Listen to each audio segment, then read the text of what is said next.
大家好，我是陈君卫。今天是一个特殊的日子，今天是2020年的7月1日。昨天中共全票通过了香港特别行政区维护国家安全法，也就是从今天开始，7月1号开始，意味着香港正式的沦为中国的一个城市这样的一个地位，意味着香港基本法中英联合声明基本上就被扔到垃圾桶里面去了，意味着这个香港的话，1年多来反抗中共的反送中的结局，既没有争到适当的利益，能够保障自己的权益，不要被中共以刑事的罪犯引渡到大陆去受审，反而变成一个铁定的事实，而且变本的加了好几个非常严重的刑事罪，而且随意可以逮捕，可以抓捕。香港特别行政区国家安全法到底有些什么内容？大家可以在维基百科上自己稍微看一下。这个香港特别行政区维护国家安全法在香港特别行政区司法管辖区内设置了下列4个刑事罪名，其中最高刑罚为终身监禁。这个你看啊，第一项大罪名分裂国家罪，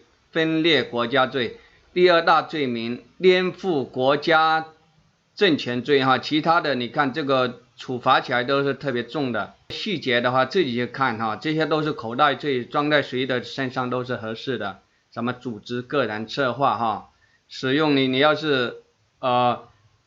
想要去抗争啊，你要是用武力或者有威胁的，他都可以，任何人都可以套用在你头上，通通都适合哈。然后就一个分裂罪，一个是颠覆国家政权罪，第3个恐怖活动罪什么破坏交通，这个电力设施哈，你甚至把防火墙给它打断，它都可以把你入刑，都可以把你定义为恐怖分子啊。然后勾结海外势力和危害国家安全罪，勾结外国或者境外势力，这些都是口袋罪，其实套用在任何人的身上都合适。也就是从今以后，香港就变成彻底的大陆就是了，就关起来，关到笼子里面，然后谁有任何不同的声音，然后就口袋罪套在你头上，然后就抓，然后就审，然后最终的结果就让他的目的就是想让香港的人直接变成跟中国大陆的人一模一样，也就是心惊胆战的过日子啊！如果大家能够接受，或者说在这个过程之中，你如果最终的话，共产党一直维持下去，然后维护下去，而且他的权利没有受到挑战的话，那么用不了多少年，也许香港就包括人的性格，因为长期他需要打压任何不同的声音，有抗议的声音，有抗议的举动，有反抗暴政的举动，都会被入罪，都会被抓捕，这才是他真正所要的结果。他是希望通过一个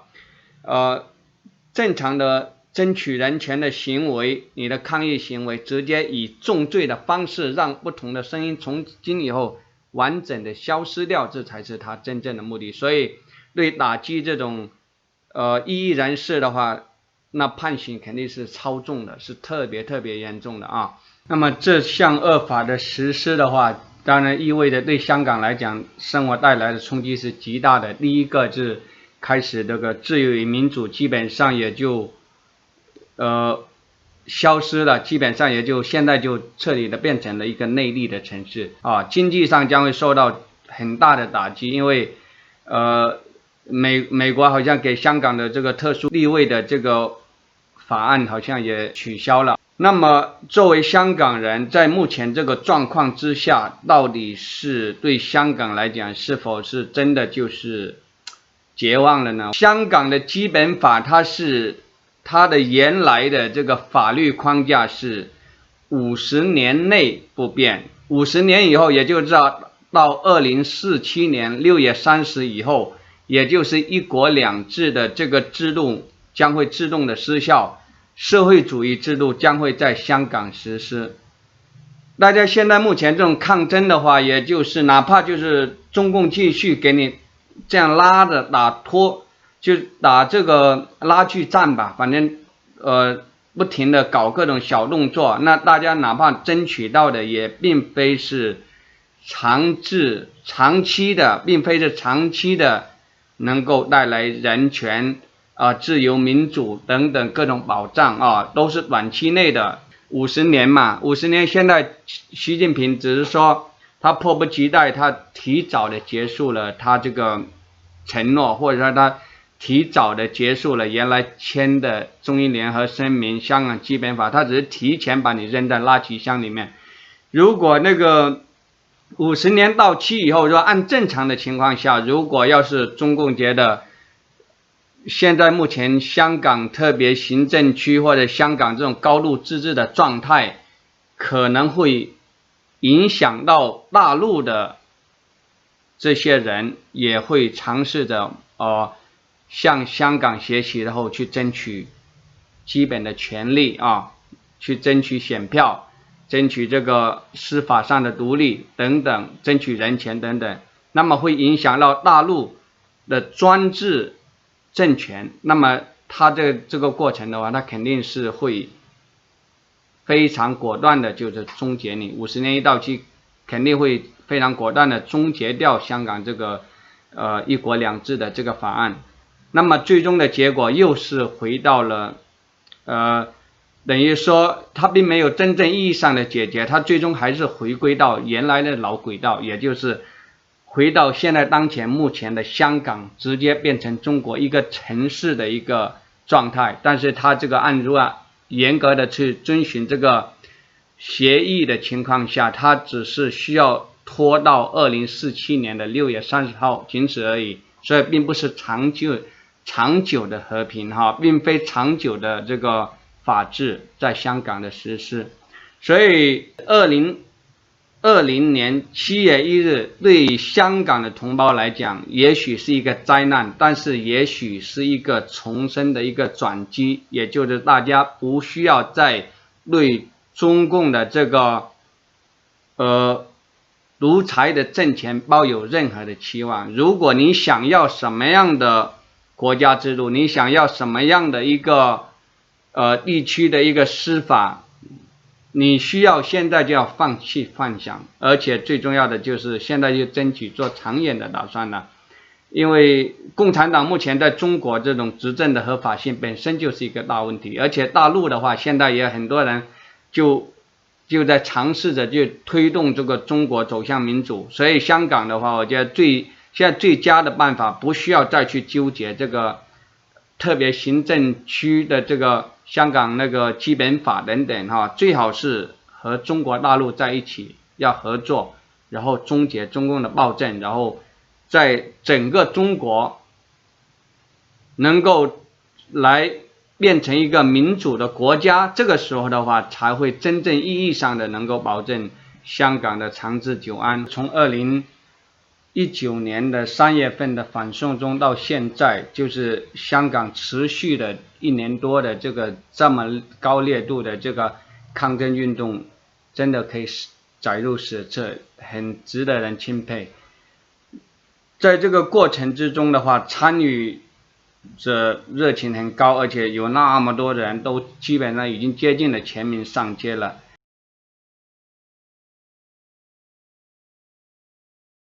关于在这次这个抗争运动之中，或者说后续发展的话，很多人就是香港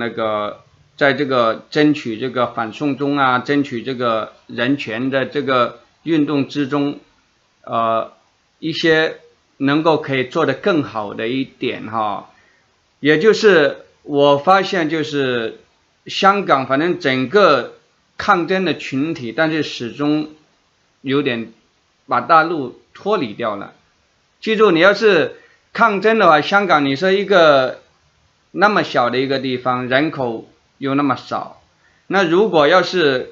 都是反集权反暴政这样一个行为的话，你必须要联合中国的大陆，因为大陆也是也是在很多人也在抗争暴政啊，也在争取这个民权，也在争取那个为国家争取这个民主的权利啊，也希望那个这个集权暴政赶快要终结掉，然后重新再组建这个民主，组成这个民主的国家。但是如果你要抗争的时候，能够很好的和中国大陆一起结合起来，然后的话影响逐步往内地影响，像广东啊、福建啊，是吧？这个广西这一带就是还有云南这些地方，能够从南方几个省份这样逐步往北这样影响过去。也就是说，你不要孤立的去抗争，这样的话可能会效果会更加好一点点。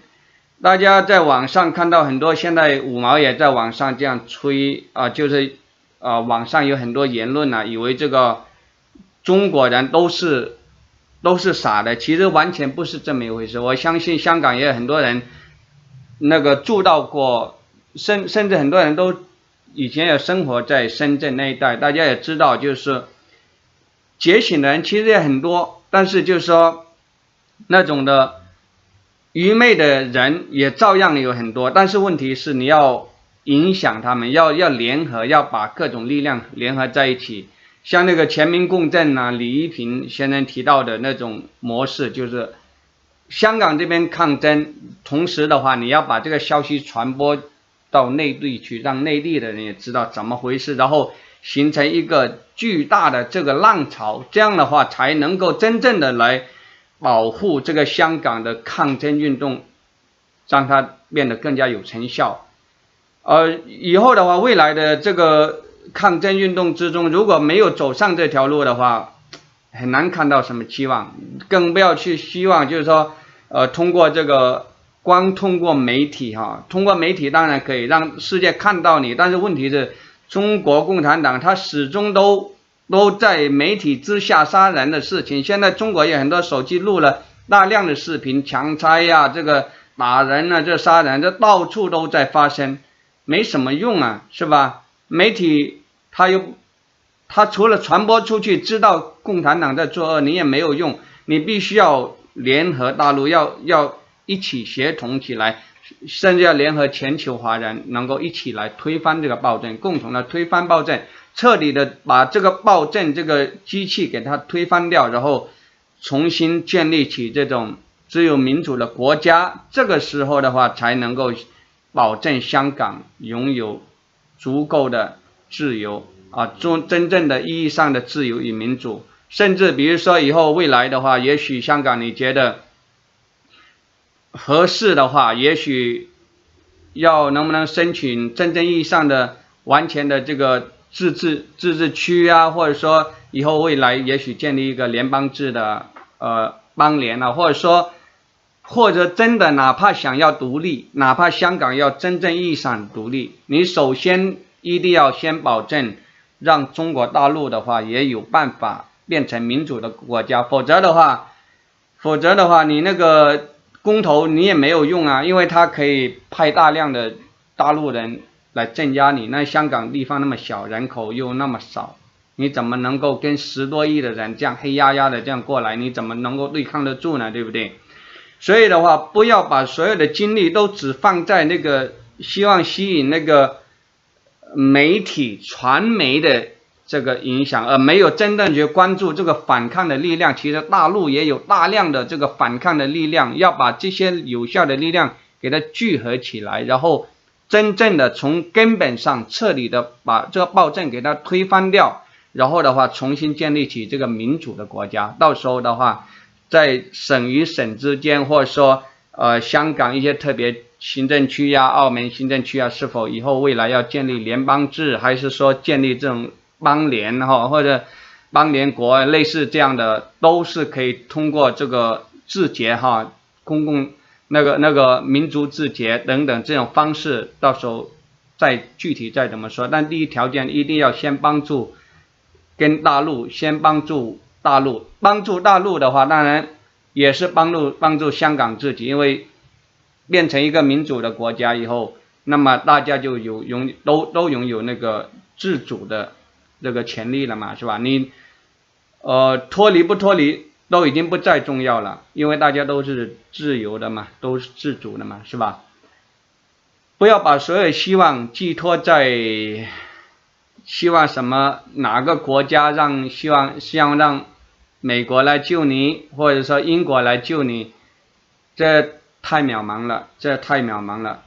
也是不太可能会实现的。所以的话，一定要记住，一定要全民觉醒，而且要联合行动，直接把整个这个暴政机器给它彻底的推翻掉以后，在这个民主的环境之中，到时候才能够去自觉决定某一个地区或者香港或者其他中国各个省想要变成独立的那个自治省，然后的话组成这个联邦制的国家，到时候只有在那种场景之下才有办法实现。所以